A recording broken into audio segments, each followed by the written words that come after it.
नमस्कार, मैं Kuldeep Poonia click concept की इस वीडियो लेक्चर सीरीज़ में आप सब लोगों का स्वागत करता हूं। और आज का हमारा टॉपिक होगा ईवीएम। ईवीएम की फुल फॉर्म की मैं अगर बात करूं तो ईवीएम की फुल फॉर्म होती है इलेक्ट्रॉनिक वोटिंग मशीन। आपको इसमें इलेक्ट्रॉनिक की जगह आपको ऑप्शन में इलेक्ट्रॉनिक्स भी मिल सकता है, तो आपको यहाँ पे ये पॉइंट थोड़ा ध्यान रखना है। तो आइए टॉपिक को स्टार्ट करते हैं। तो सबसे पहला जो पॉइंट इसमें है कि ईवीएम की खोज भारत में कब और किसने करी थी। तो भारत में ईवीएम की खोज जो करी थी वो करी थी 1980 के अंदर एमबी हनीफा नाम के व्यक्ति ने करी थी। नेक्स्ट जो पॉइंट है, संविधान में कौन सा संशोधन के तहत ईवीएम का प्रयोग है वो होने लगा था। तो संविधान में संशोधन हुआ था 1988 के अंदर RPA, representation of peoples act, जनप्रतिनिधित्व अधिनियम के द्वारा 1951 में 1951 का अधिनियम है, इसकी धारा 61A में संशोधन करके ईवीएम का उपयोग हमने करना शुरू करा था। और अगला पॉइंट है, एक ईवीएम में अधिकतम कितने उम्मीदवार हो सकते हैं। तो एक ईवीएम में अधिकतम उम्मीदवार हो सकते हैं 16। अगर एक चुनाव में 16 उम्मीदवार, अगर इससे ज़्यादा उम्मीदवार एक चुनाव अगर लड़ते हैं किसी भी विधानसभा या लोकसभा सीट से, तो हमें उसकी जगह 2 ईवीएम लगानी पड़ेगी वोटिंग के लिए। ठीक है।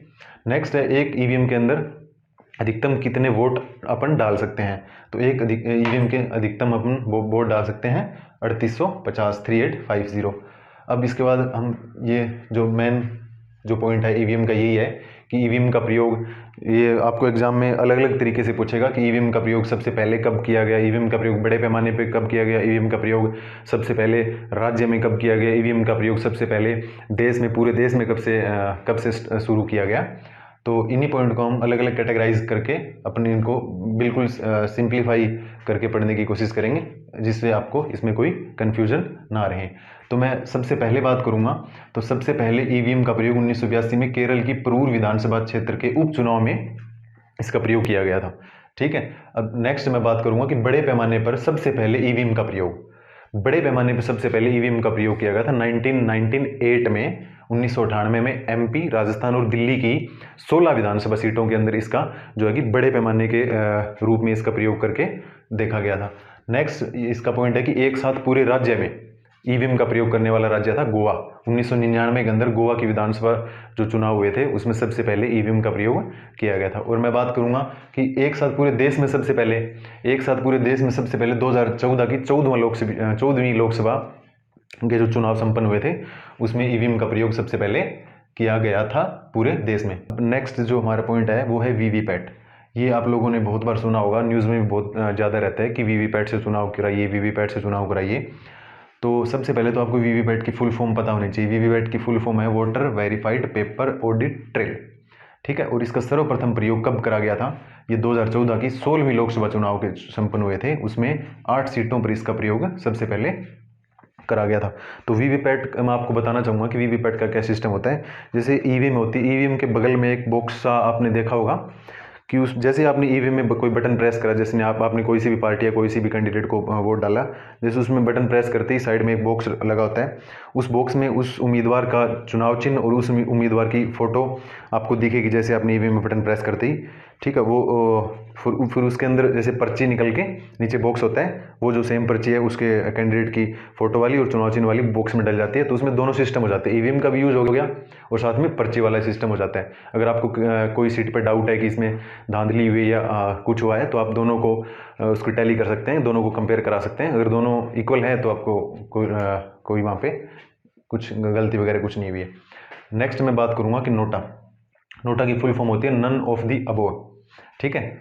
और इसका सर्वप्रथम यूज़ है वो अक्टूबर 2013 के अंदर ईवीएम में सर्वप्रथम यूज़ करा गया था, लेकिन हालांकि इसका यूज़ है वो 2009 से स्टार्ट हो गया था चुनाव में।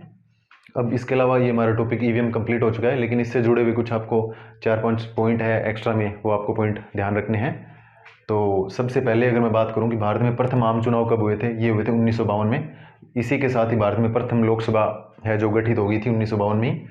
ठीक है। नेक्स्ट मैं बात करूंगा प्रथम मुख्य चुनाव आयुक्त कौन थे भारत के, ये थे सुकुमार सेन जी।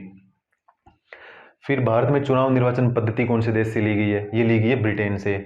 ठीक है। फिर निर्वाचन आयोग में सदस्य होते हैं 3। ये सदस्य से मतलब होता है कि एक तो आपका होता है chief election commissioner of India, फिर उसके बाद होते हैं 2 इलेक्शन कमिश्नर। तो प्रेजेंट की मैं बात करूं तो चीफ इलेक्शन कमिश्नर मुख्य चुनाव आयुक्त भारत के हैं ये आपके सुनील अरोड़ा जी। ठीक है। नेक्स्ट मैं बात करूंगा कोड ऑफ कंडक्ट, आचार संहिता। आचार संहिता आचार संहिता आपने सुना होगा, बहुत बार ये न्यूज़ में रहता है कि आचार संहिता लागू होगी, देश में आचार संहिता लग गई, इस राज्य में आचार संहिता लग गई।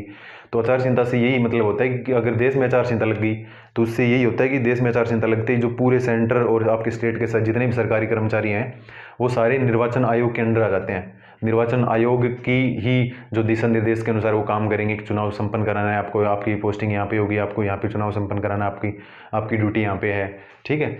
और इसके अलावा स्टेट में एक दो ये होता है कि जैसे मुख्यमंत्री है, मुख्यमंत्री वो नई घोषणा नहीं कर सकता, नई किसी चीज़ का शिलान्यास नहीं कर सकता, कोई भूमि पूजन नहीं कर सकता। तो ये कुछ है जो आपको इसमें ध्यान रखना होता है इसकी आचार संहिता में, इसको कोड ऑफ कंडक्ट भी कहते हैं, ठीक है। नेक्स्ट है कि चुनाव प्रचार बंद। चुनाव प्रचार बंद है, वो चुनाव से 48 घंटे पहले यानी 2 दिन पहले आपको चुनाव का प्रचार है वो बंद करना पड़ेगा, ठीक है। नेक्स्ट मैं बात करूँगा वोटिंग की एज। वोटिंग की एज 18 है, ये पहले 21 होती थी 1988 से पहले। 1988 में संविधान संशोधन हुआ था, 61वां संविधान संशोधन 1988 हुआ था। उसके बाद इसको 21 से घटाकर 18 कर दिया गया था। आशा करता हूँ कि आपको ये टॉपिक अच्छा लगा होगा और पूरी तरह से समझ में आ गया होगा। धन्यवाद।